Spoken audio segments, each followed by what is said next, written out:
So hello guys, কেমন আছো তোমরা? সবাই নিশ্চয়ই ভালো আছো। তো চলো দেখো, আমরা রেডি হয়ে গেছি, রেডি হয়ে বেরিয়ে পড়েছি। আমরা চলে এসেছি স্টেশনে। আমরা কোথায় যাচ্ছি বলো তো? যাচ্ছি আমরা দীঘা।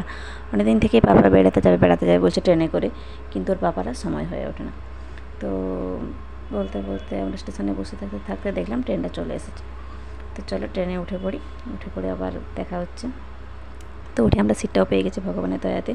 তো আমরা এখন লোকালে উঠলাম, উঠে আমরা পাঁশকুড়াতে গিয়ে নামবো। তো বলতে বলতে একটুই তো রাস্তা চলে এসেছি, এসে আবার আমরা দীঘা লোকালের জন্য অপেক্ষা করছি।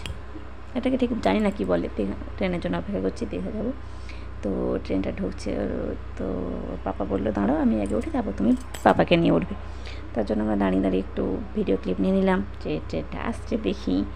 তো চলো ট্রেনে উঠি। ট্রেনে ওঠার পর তোমাদের সাথে আবার ঘুরে দেখা হচ্ছে।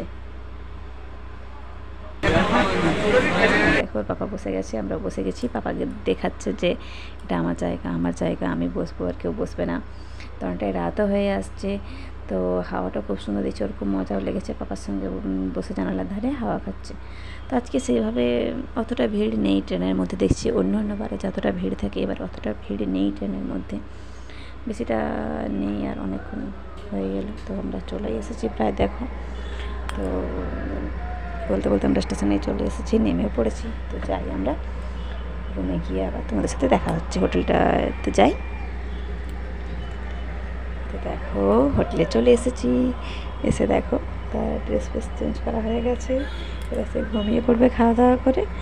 তো কালকে আবার অন্য একটা ভিডিওতে তোমাদের সাথে দেখা হচ্ছে। টাটা।